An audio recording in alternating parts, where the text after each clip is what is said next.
Hello my friends, it is your brother Hampton from Hybrid Calisthenics here with the very first episode of Hi Cal FAQ Friday. I hope to do this every week to answer your wonderful, insightful questions. If you have any, please leave them below. I will use them for future episodes. So one of the most common questions I get, as expected, is how do I lose weight? Well, this is obviously a huge topic. There will be several videos on this in the future. There's a bajillion videos, articles, and books about this on the internet, wherever you want to find. So I'm just going to summarize my approach. And really, it just comes down to diet and exercise. I know that sounds kind of cliche, it's almost a boring answer, but it's really just diet and exercise. Now, diet, some people have this false idea that if we only eat healthy, it doesn't matter how much we eat. It does matter how much we eat, but it doesn't mean that we don't have to eat healthy. One of the first things that I advise people to do is to cut out refined sugars, processed foods, and junk food. By junk food, I mean a lot of fast food, French fries, a lot of fried food, things like that. Things you know are bad, like candies, processed sugars. You really want to avoid these. Now this triggers some people because they have this idea that all we need to do to lose weight is be at a caloric deficit. We need to take in less than we're expending. And while this is true by definition, if you eat a lot of bad foods, you're commonly going to have health problems. You're not going to be as active.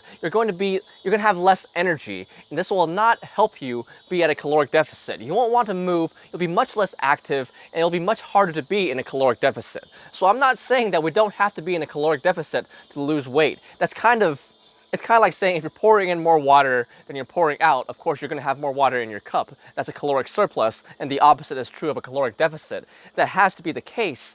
But if you eat healthy foods, you are going to be more likely to be at a caloric deficit because you will be more active and you will expend more energy overall. And speaking of which, you do need to be somewhat active. If you are trying to lose weight and you're not on some kind of exercise program, it would really give you a leg up if you were. If you want a free exercise routine, I have one on my website. I know I say this all the time, but you can go check it out. It actually is free. I'm not trying to scam you. There's not really an upsell or anything. It's just on my website, hybridcalisthenics.com/routine. It gets you on the bodyweight basics, push-ups, pull-ups, squats, leg raises, and bridges.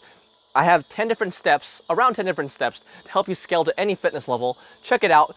Take what you need, add in what you want, take out what you don't need. Just try to get on some kind of exercise routine. And that reminds me, one of my favorite hacks, if you will, to lose weight is actually to put on some muscle.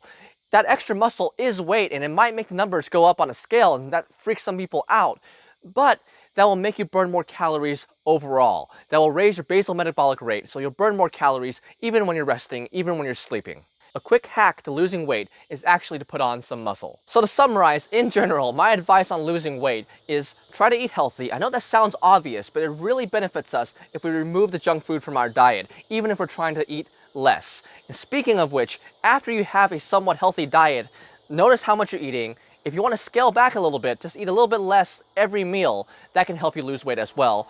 And on top of that, we need an exercise routine that we follow sustainably long term. So another common question I get, which does surprise some people, is Hampton, how do I gain weight? Because there's a lot of exercise, a lot of health videos about how to lose fat, how to lose weight. But it's true that some people have trouble putting on muscle or fat, even if they feel like they eat a lot. Now this is something I experience myself. It's not something that really bothers me, but I am very active, and while I eat a lot of food, it's pretty hard for me if I am trying to put on weight. And again, the simple answer is to work out, lift heavy, not necessarily with weights, and to eat at a caloric surplus. There are a lot of calorie counting apps and programs that can help. I've personally used MyFitnessPal. It can be good, but don't overdo it. Don't choose the option where you gain 1 pound a week, because that is often too much for some people, even if it looks alluring. Now, if you don't want to count calories, if that's not really a life that seems to appeal to you, what you can try is just to eat 3 meals a day at the same time every day, plus a snack. From there, see where that's taking you. Are you losing weight? Are you staying at the same weight? Are you putting on some weight? If you're staying at the same weight or you're losing weight, start to increase your portions a little bit and a little bit. This way you don't have to always be counting calories. You have a general idea of how much you're eating, and you can always scale to see what works for you. Now really, really, really listen to your body on this. If your stomach is hurting, if you feel like you're eating too much and you just feel like you're gonna explode, you are eating too much. Don't do that. It's not worth it. Now, just eating like that alone will help you put on weight. But most people, when they say they want to put on weight, they actually want to put on some muscle, some lean muscle. For weight gain, I would focus on large compound movements. The things I mention most frequently are squats, dips, and pull-ups. Find a variation of these exercises that you can do for medium reps. I'm talking under 20. Now, under 20 might sound way too high for some people who are used to doing 5 sets of 5. They're saying, Hampton, if you're doing more than 5, you're just working on endurance. While that is frequently the cited case, in my experience with calisthenics, especially with things like horizontal pull-ups, people can gain with reps up to 20.